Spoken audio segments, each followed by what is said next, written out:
My name is June Adler, and the day I buried my husband, I also buried the illusion that I still had a place in my own family.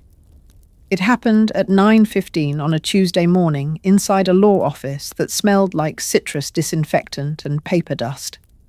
It was supposed to be a simple reading final wishes asset distributions, the last formalities of a man who'd spent 42 years drinking his coffee the same way and forgot our anniversary only twice. But what I walked into felt less like closure and more like a quiet execution. Tyler. My son barely looked at me when I sat down. He kept tapping his phone under the table, pretending he was reading work emails.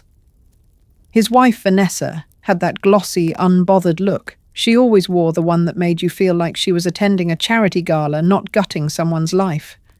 She wore ivory slacks to a will reading. Ivory.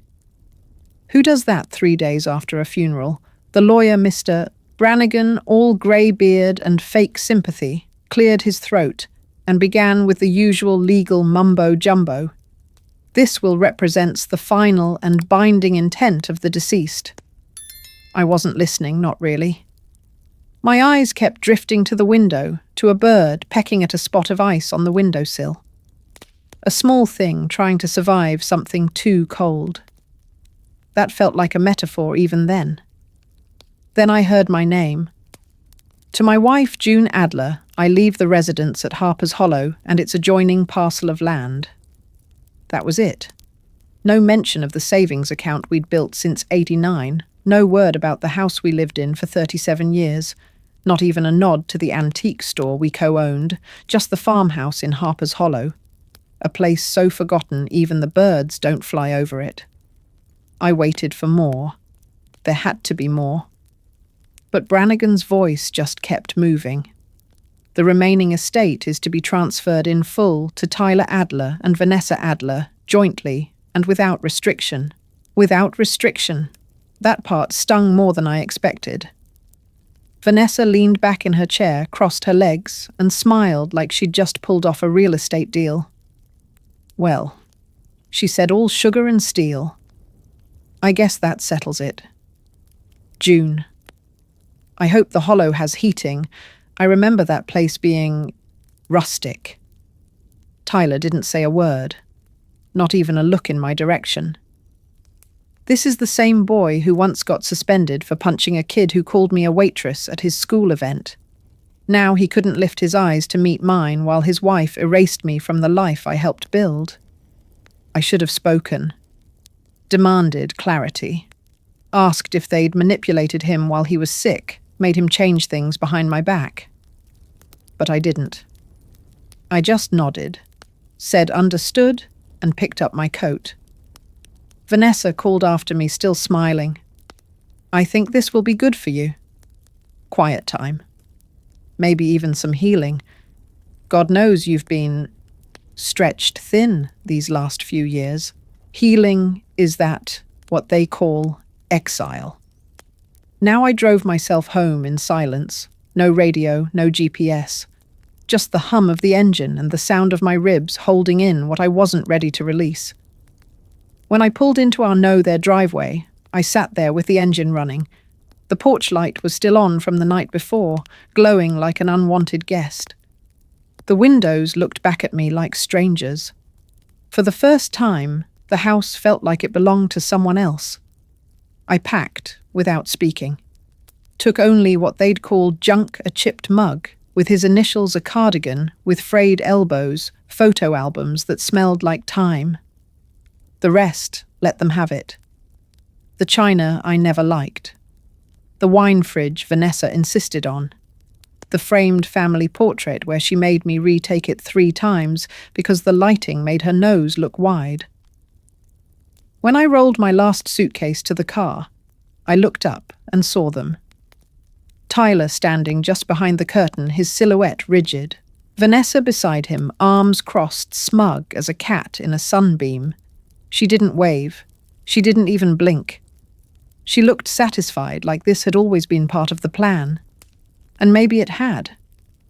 I started the engine, put the car in reverse, drove away from a house full of furniture empty of love, On the way to Harper's Hollow, I thought about 100 things. The time I made Tyler mac and cheese in a thermos when he had braces and couldn't chew lunch the year I worked nights just to help cover his college tuition the night he called me crying when he thought Vanessa was going to leave him, and I picked up the phone. Every single time. But not one call after the funeral. Not one word while I slept alone in that house for 3 days. They didn't just take everything. They made sure I left believing I had nothing. But here's what they didn't understand. I was raised by a woman who survived a tornado in '78 and still made cornbread from scratch the next day. I know what it means to lose everything and still put on lipstick before church. I know silence. I know shadows. And I know how to come back from them. They handed me that old house like a curse. But what I didn't know yet was that inside its cracked walls was the one thing they had underestimated most: me. The house at Harper's Hollow wasn't abandoned, not exactly, but it sure felt forgotten. The gravel road to the property hadn't seen a city truck in years. Potholes big enough to swallow entire telephone poles, leaning like they were giving up. When I turned onto the long dirt drive, my car kicked up a storm of dust that danced in the side mirror like ghosts following me home.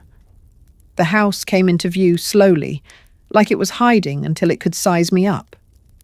2 stories of peeling paint and rusted gutters with a front porch that slouched forward like an old man with secrets. I parked beside the fence line and just sat for a minute, staring at the sagging roofline and the broken shutter flapping in the wind. It smelled like mildew wood rot and old time when I stepped inside. The air had that heavy quiet, like the house had been holding its breath, and finally exhaled. I dropped my bags in the entryway and looked around. Everything was covered in sheets and layers of grime, cobwebs in the corners, wallpaper curling like old skin. But it was mine. Not because someone lovingly gave it to me, but because everyone else wanted it gone. I spent the first 2 days scrubbing until my knuckles turned raw. It wasn't about being clean. It was about moving about, doing something that made me feel useful. Every floorboard I mopped, every window I wiped, every nail I hammered. It was like I was scrubbing Vanessa's smug face from my memory, like I was cleaning her off me. The nights were worse. There's something about silence when you're alone that makes it feel like it's pressing down on your chest. I kept hearing the wind through the rafters, the way the porch creaked, and sometimes I swear footsteps in the attic. But maybe that was just old grief making noise. On the 4th night, I found the letters. It started with a creak in the pantry floor while I was sweeping.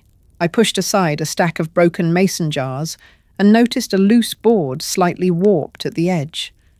I pried it up with a butter knife, expecting maybe mice or dust. Instead, there was a metal tin box, old dented, locked with a flimsy latch. Inside were letters. Dozens of them, handwritten, tied with twine that crumbled when I touched it. The paper was yellowed and fragile. The ink had faded, but was still legible, scrawled in tight cursive, a woman's handwriting. They were all addressed to someone named Howard. That was my husband's grandfather. The letters were from a woman named Eleanor, a name I didn't recognize. But the way she wrote, it wasn't just business. These were intimate, affectionate, but not romantic. No, this was something else. A partnership, maybe. There were mentions of soil tests, rich veins, and strange phrases like the hollow sleeps on treasure, and no one ever bothered to dig deeper. At first I thought it was poetic, metaphorical, but then I found the maps. Folded under the last letter was a stack of hand-drawn maps with marks across the south ridge near the creek line. Some had small notations in the margins: copper sampling positive site, B core test depth, beyond 15 FT viable. They were dated 1946, 1949, one even from 1952. That's when my heart started to pound. I stayed up all night reading every word. There were mentions of claims, government applications, letters to the Department of the Interior, and one sentence that stuck in my throat like a bone. We protect the hollow for her, for when she needs it most. Her. Who the hell was her? In the morning, I drove into town. I hadn't been back in years, not since the Walmart closed, and the diner swapped biscuits and gravy for paninis. I stopped at the library and asked for Evelyn Hart. The name was scribbled on the back of one of the letters. To my surprise, she still worked there. Part-time. 80 years old and sharp as a blade. I introduced myself and showed her the letter. She read the first few lines, then looked up at me like I'd handed her a ghost. "You found these in Harper's Hollow?" she asked. I nodded. "Lord have mercy," she whispered. "He really kept them." "You knew her, I was her," she said, tapping her temple. "In a way, Eleanor was my aunt. I helped her with the surveys back then. Everyone thought she was chasing fairy tales, but she knew her rocks. She and Howard were going to start a mining co-op. They'd found something under the hollow, but it scared them. Too many questions. They covered it up, buried the claim. Why, I asked? Because sometimes women with big ideas are more dangerous than the men with money. I didn't fully understand it then, but I knew I had found something more than letters, more than just proof of a hidden life. I'd found a story, one buried beneath the floorboards, of a place my family had discarded, a story written by hands like mine hands that had been erased, ignored, laughed off. That night, I walked the property with a flashlight following the hand-drawn map. My boots sunk in the soft dirt near the old chicken coop. That's where the Site B marker pointed. I stood there for a long time, the wind tugging at my jacket, the stars sharp and cold above me. I wasn't sure yet what it meant, but I felt it like the house was trying to tell me something, like it had waited decades for someone to listen. Vanessa thought she'd sent me here to rot in some dusty house on a hill, but what she'd really done was hand me a key not just to land, but to a legacy. And what I didn't know yet was that Howard and Eleanor had been waiting for a woman just angry enough, just discarded enough to finish what they started. And baby, that woman was me. I didn't rush. That's what you need to understand. I didn't bolt into town screaming about minerals or buried treasure. I didn't post anything online. I didn't even call a lawyer right away. I let the truth sit with me, let it settle into my bones like coffee on a cold morning. Because after 61 years of being useful, polite, and invisible, I wasn't about to hurry through the moment I finally held the upper hand. Instead, I spent 2 weeks gathering. Quietly. I went through every drawer, every loose board, every shoebox, tucked in a closet like it was hiding something. And most of them were. Old survey maps, letters stamped from the Bureau of Land Management, a folder labelled Lease Proposals, Do Not Sign in Howard's handwriting, and then tucked inside a legal pad in the guest room closet, a typed letter dated just 6 months before my husband died. An offer, $1.9 million up front from a company called Frontier Ridge Minerals, plus royalties and land protection clauses. A legit operation. And Levi, my husband, hadn't responded. Not a note, not a scribble. Just a single paperclip holding that offer in place like it had never mattered. But then I found the last thing. A short letter, handwritten, tucked inside our old Bible under the dedication page. If she finds this, it means she never gave up on herself. That's who it was always meant for. Not the ones who wanted to erase history, but the one who carried it. His handwriting, worn familiar. I hadn't seen him write that beautifully in years. I took a deep breath, called Evelyn, and asked if she knew a good mineral rights attorney. She did. A woman named Carmen Lewis, 40-something straight shooter with boots made for courtroom war. We met in her office in downtown Springfield. I showed her the documents. She didn't blink. You know what you've got right? She asked. I think so.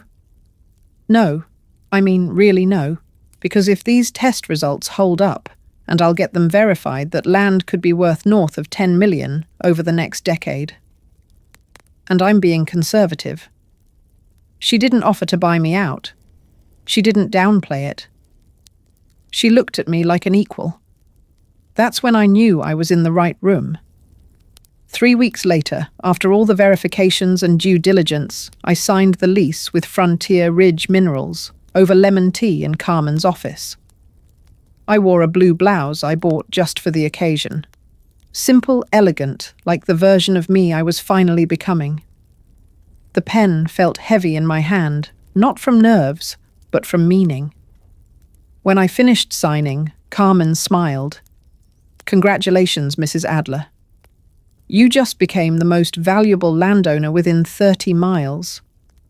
I nodded. Not bad for someone who was told to go rot in the woods. The news spread fast after that. I didn't make a single phone call. Didn't need to. The mining crew trucks pulled up to the ridge within 48 hours. Bright orange cones, yellow vests, drones in the air. It was a scene, and this time I was the one behind the screen door watching. The first call came that afternoon. Tyler. His name lit up my phone like a bad memory. I didn't answer. Then Vanessa, 3 times. Followed by a text that said, "Hope you're settling in. Okay. Let us know if you need anything."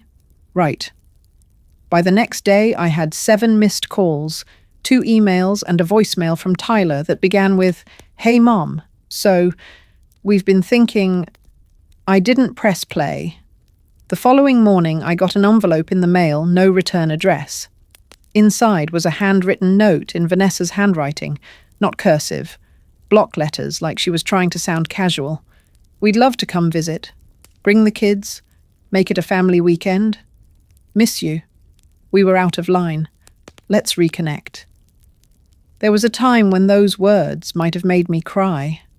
Now I laughed, out loud, alone, standing in my kitchen in slippers, with a slice of peach pie in hand. Because what they didn't understand was that I didn't need their regret. I needed their absence. When I finally answered Tyler's call after 5 days of ignoring them, I let the phone ring 5 times, just long enough to make him sweat. Mum. Oh, thank God. We were starting to worry. Why, I said, "I'm finally living exactly where you told me to." He chuckled awkwardly. "Come on, that was just... We were grieving." Vanessa said some things she didn't mean. She told me I failed as a mother, Tyler. He paused. "Well, she was upset, and you let her say it. You let her mean it. And then you let her watch me drive away." He got quiet. I could hear him breathing, maybe pacing. "We didn't know about the hollow. I mean, if we'd known, you would have loved me more. Let me stay."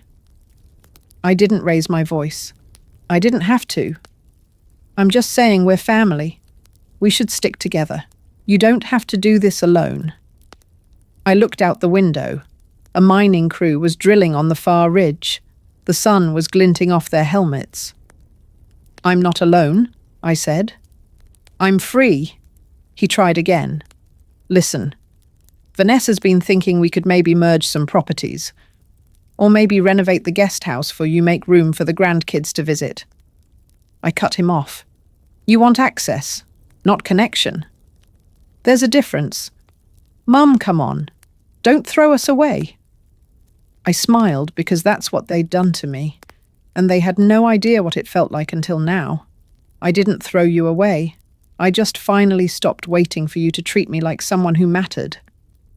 I let that hang in the air like thunder. Then I said, "You're welcome to come by, but not for money, not for control. If you show up, it better be with an apology and a pie, and not one of those store-bought ones." He didn't know what to say. I hung up gently. And for the first time in my life, it didn't feel like loss. It felt like closure. A week passed before Tyler tried again. This time he didn't ask for anything. He called just to say the twins had made the honor roll and that Vanessa was spending some time with her sister. I could hear it in his voice, the shift.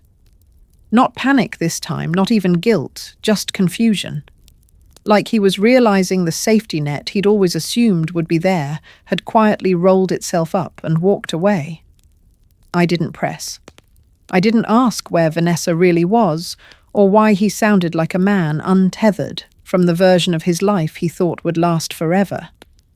Some truths don't need to be dug up. They just sit there like exposed roots tripping you when you least expect it. I told him that was nice to hear about the twins and that he should give them my love. Then I wished him well and said I had a meeting. Which was true. I was on my way to the community centre to speak with a group of young women starting a local co-op. They wanted advice on how to structure their contracts and avoid exploitation. Me, June Adler, the woman they used to call a quiet wife or just a mum. Now I was mentoring women about boundaries, about ownership, about not waiting for someone else to define your value. Funny, isn't it, what a little land and a lot of truth can do? The house at Harper's Hollow was changing too, slowly but deliberately. I didn't bulldoze it or make it look like something it wasn't. I restored it, brought back its bones, painted it warm. Sage green, added new shutters, reinforced the porch so it no longer leaned like it carried shame.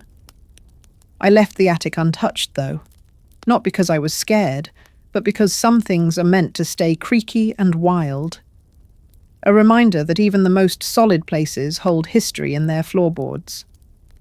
I kept to myself, mostly. The town had questions, sure. Some folks were kind, others polite in that too sweet, too curious way. A few, the ones who used to greet me with pity in the grocery store, suddenly remembered my name. I didn't hold it against them. People love a winner. They just never expect her to look like me. One afternoon, as I sat on the porch with a book and a peach iced tea, I saw Tyler's car coming up the road. Slow. Hesitant. The dust trail behind him seemed unsure, too. I stayed seated. Let him make the walk. He looked older, not tired, exactly, just weathered, like someone who'd stopped pretending everything was fine. He sat beside me without asking. We were quiet for a while, just the hum of insects and the far-off sound of drills echoing from the ridge. I didn't come to ask for anything, he finally said. Good, I replied. He nodded. I just wanted to say, I've been in therapy. Started 3 weeks ago. Figured if I was going to teach my kids anything, I needed to unlearn some things first. I turned to look at him. He wasn't fidgeting. He wasn't avoiding my eyes. That's a start, I said. I didn't see it, Mum. I didn't see what she was doing, what I let her do. You were always just there, holding things together. I thought that's what mums did. It is, I said. But not forever, and not without respect. He swallowed hard. I miss you. I miss who you used to be, I said. But I'm not sure I miss the version of you that let me walk away without a second thought. He nodded again, slower this time. Then reached into his pocket and pulled out a photo, me and him when he was about 5, covered in flour from a baking mishap. I found this in one of the boxes. Thought you might want it back. I took it. My throat tightened. Not from sentimentality, but from the quiet grief of remembering who we used to be before life taught us to build walls instead of bridges. Thanks, I said. He stood to go. Didn't push. Didn't linger. Just walked back to the car with a little more humility in his step. As the dust settled behind him, I looked at the photo again. There we were, before mortgages, before manipulation, before silence became our language. And I realized something. I wasn't angry anymore. I was just done sacrificing myself to make other people feel whole. From now on, the only life I was responsible for saving was mine. It's been 6 months since I walked into that law office and learned just how disposable I was to the people I loved most. And now, every morning, I wake up to the sound of the wind moving through the cottonwoods outside my bedroom window. Not arguments, not heavy footsteps pacing down a hallway, not silence laced with judgment, just wind and peace. The copper operation hums in the distance like a steady heart, a low rhythmic pulse, reminding me that something valuable was always buried just beneath the surface of this land of my life, of me. I drink my coffee on the front porch most days, wrapped in a cardigan I knit myself during a January ice storm. It's got loose stitches and sleeves a bit too long, but it feels like home in a way that no silk robe in a suburban mansion ever did. People ask me if I've forgiven Tyler and Vanessa. The truth is, I don't carry enough anger anymore to answer that question. Vanessa hasn't called again, not since the first apology letter, which read more like a PR statement than an actual act of remorse. She moved back to her sister's place out near Omaha last I heard. Took a marketing job and posted something online about starting over. I hope she finds whatever version of peace she believes she deserves. Tyler calls once a week now. Sometimes it's just to say the twins got new braces or that he's learning how to cook on his own. He doesn't ask for help, and I don't offer it. We're not pretending anymore, and in a strange way, that's the closest we've ever been to honest. We're not healed, but we're no longer pretending that things didn't break. As for me, I'm more than fine. I hired a local contractor, a woman named Shay, who runs a 5-woman crew to help restore the barn. We're turning it into a community workshop and resource centre. Women in town are already signing up for classes, woodworking, financial literacy, even basic contract law. I joined a hiking group, bought a proper pair of boots and a ridiculous sun hat with a chin strap that makes me look like a retired safari guide. I take photos now. Not of people, just moments. Light falling through trees, rust on old hinges, the shadows of clouds rolling over my land like waves. Last week I caught myself singing while folding laundry. A little off-key but full volume. And for a second I didn't recognize my own voice. It sounded free. That's when it hit me. All those years I spent being someone's mother, someone's wife, someone's unpaid emotional laborer, I wasn't living. I was performing, holding everything together while quietly falling apart. But here with no one to perform, for no one to clean up after or please or shrink for. I finally figured out who I am. I'm June Adler. I'm not the woman they pushed out the door like clutter. I'm the woman who turned that door into an entrance. I'm a landowner, a businesswoman, a woman who turned exile into inheritance. And more than anything, I am not sorry for becoming who I should have been all along. So if you're sitting in your car right now, staring at a house that no longer feels like yours, if you're packing up a life that no one seems to appreciate, if you've been told you're too old too late or too much to matter, let me tell you something. You're not done. Sometimes the end of their story for you is the beginning of your story for yourself. Sometimes the greatest revenge isn't slamming the door. It's quietly renovating the house they told you wasn't worth saving. And when you're done, you sit on the porch, drink your coffee, and let them wonder how you made it out alive and better. Because some women aren't meant to disappear. We're meant to reappear on our terms in our time without asking for permission. And now, if you'll excuse me, the ridge is glowing pink with sunset, and I've got a new camera lens I've been dying to try. I'll see you out there. Somewhere between what they buried and what you choose to build next. Sometimes the deepest kind of betrayal isn't loud, it's silent, subtle, and wrapped in the faces of the very people we once believed would always protect us. This story reminds us that being discarded or underestimated doesn't mean you're finished. It means you've been set free to rediscover who you are when no one's expectations are weighing you down. Real strength doesn't always look like confrontation. It can look like walking away with dignity, rebuilding in silence, and learning that your worth was never tied to the roles others assigned you. For anyone who's ever stayed too long, where they weren't valued or kept quiet, to keep the peace. This is your reminder that peace begins the moment you stop negotiating with people who only love you on their terms. Justice, in its truest form, sometimes comes not through revenge, but through clarity distance and choosing yourself for the very first time. If this story moved, made you think, or reminded you of something in your own life, share your thoughts in the comments. We read everyone. Tap the like button to support these honest, emotional stories and subscribe to the channel so you won't miss the next one. Until then, may your peace be louder than the pain that came before it.